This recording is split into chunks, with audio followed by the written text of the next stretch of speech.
Bootstrap မှာကိုယ့် website ကိုတည်ဆောက်ဖို့အတွက်ပေါ့လေကြိုတင်ပြုလုပ်ထားတဲ့ UI element တွေရဲ့ style တွေရဲ့ပါပါတယ်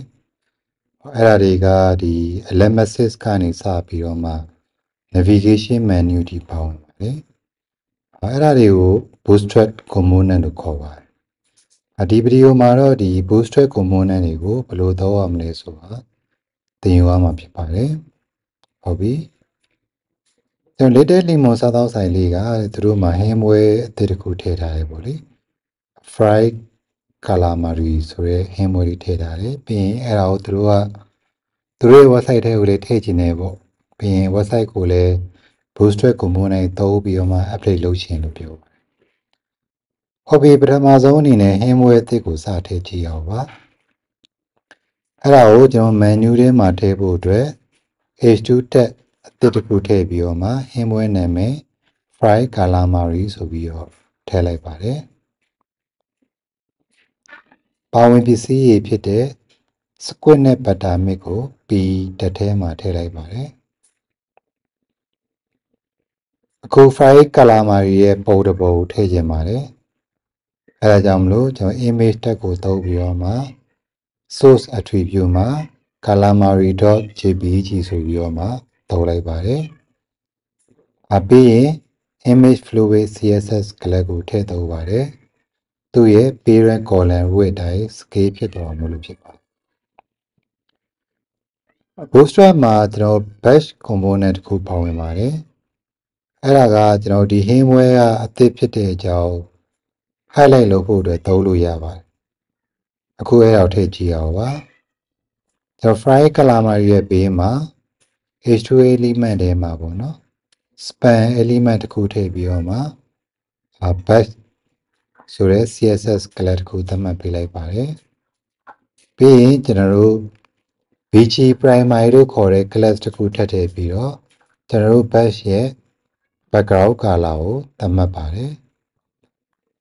contextual class ဖြစ်တဲ့ vg primary က Bootstrap ရဲ့ primary color ဖြစ်တဲ့အပြာရောင်သုံးပြီးတော့မှ bash ကိုပြသပေးပါလိမ့်မယ်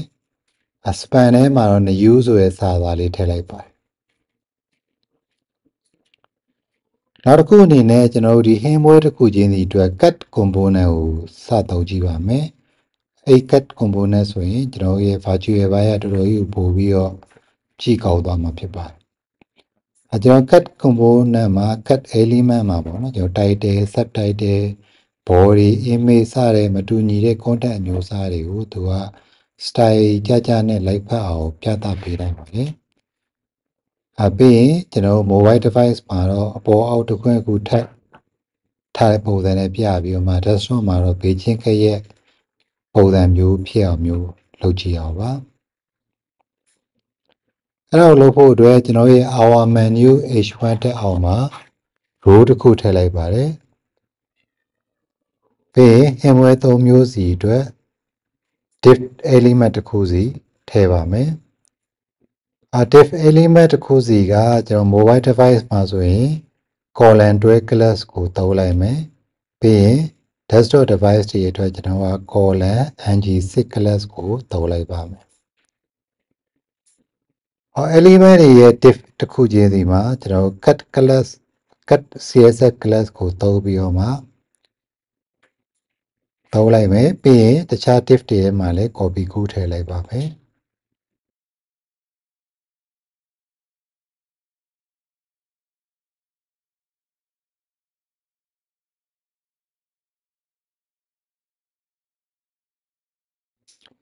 ပြီးရင် hamware တစ်ခုချင်းစီရဲ့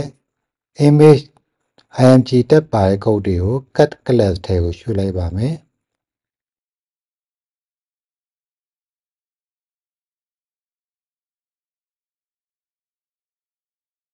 ပြီးရင် img fluid class ကိုသုံးမဲ့အစား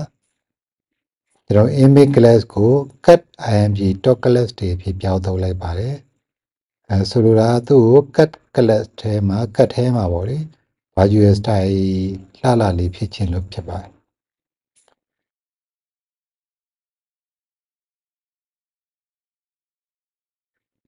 နောက်တစ်ခု hamware တစ်ခုချင်းစီမှာကျွန်တော် div တစ်ခုစီထပ်ထည့်ပါမယ် ပြီးရင် cut body ဆိုတဲ့ CSS class ကိုသုံးပါတယ်အဲ့ဒါ cut ထဲကိုစာရေးထဲကိုဖြစ်ပါတယ်ပြီးရင် hemware တစ်ခုစီရဲ့ header နဲ့ paragraph ကိုအဲ့ဒီ cut body element တွေကိုရွှေ့လိုက်ပါတယ်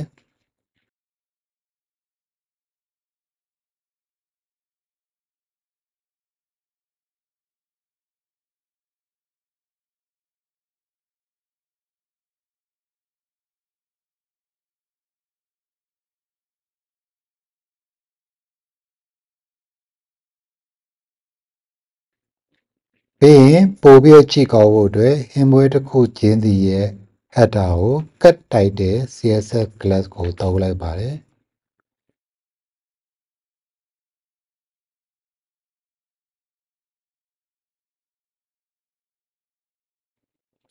paragraph element တွေထဲမှာပေါ်ပြ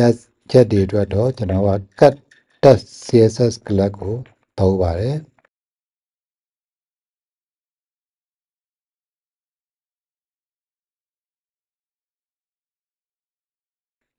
ဟုတ်ပြီ preview ကြည့်လိုက်ရအောင်ပါ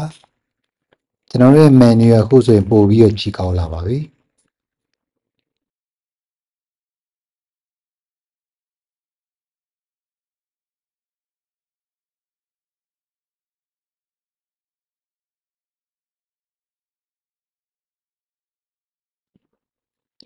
နောက်ဆုံးအနေနဲ့ဈေးနှုန်းတွေကိုကျွန်တော် update လုပ်ကြပါမယ်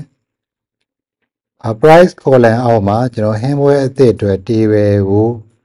row ပေါ့နော်ဒါမှမဟုတ် tier တက်ကိုထည့်ပါမယ်ပြီးရင် td တက်နှစ်ခုထည့်လိုက်ပါမယ်ပထမ row ရဲ့ပထမ td ထဲမှာကျွန်တော် fry calamari လို့ရိုက်ထည့်မယ်ဒုတိယ td ထဲမှာတော့$$12ပေါ့နော်$12ဆိုပြီးရိုက်ထည့်လိုက်ပါ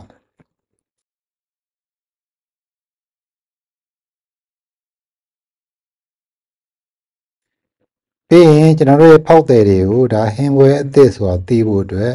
alert တစ်ခုထည့်ပါမယ်အဲ့ဒါလုပ်ဖို့အတွက်ကျွန်တော်တို့ alert CSS class သုံးတဲ့ div element တစ်ခုထည့်မယ်ပြီးရင် alert ကိုအပြာရောင်ပြောင်းဖို့အတွက် alert info CSS class ကိုသုံးပါတယ်အခု contextual CSS class ရဲ့နောက်မှာ row attribute ကိုထည့်ပြီးတော့မှ alert ရဲ့ function ကိုသတ်မှတ်ပါတယ်သူ့ရဲ့ value အတွက် alert လို့ရိုက်ထည့်ပါမယ်နောက်တစ်ကြောင်းမှာတော့ alert မှာပြသမယ့်စာသားကိုရိုက်ထည့်ပါတယ် try our new fried calamari ပေါ့ preview မှာဘယ်လိုပုံစံလဲဆိုတာကြည့်လိုက်ရအောင်ပါအခုဆိုရင်ကျွန်တော်တို့ရဲ့ website ကlayout ပိုင်းတော်တော်ကြီးကိုပိုကြည့်ကောင်းသွားတာကိုတွေ့ရပါလိမ့်မယ်ဒီလေးမို့အခုဆိုရင် order အများကြီးရဖို့လည်းမျှော်လင့်ပါတယ်နော်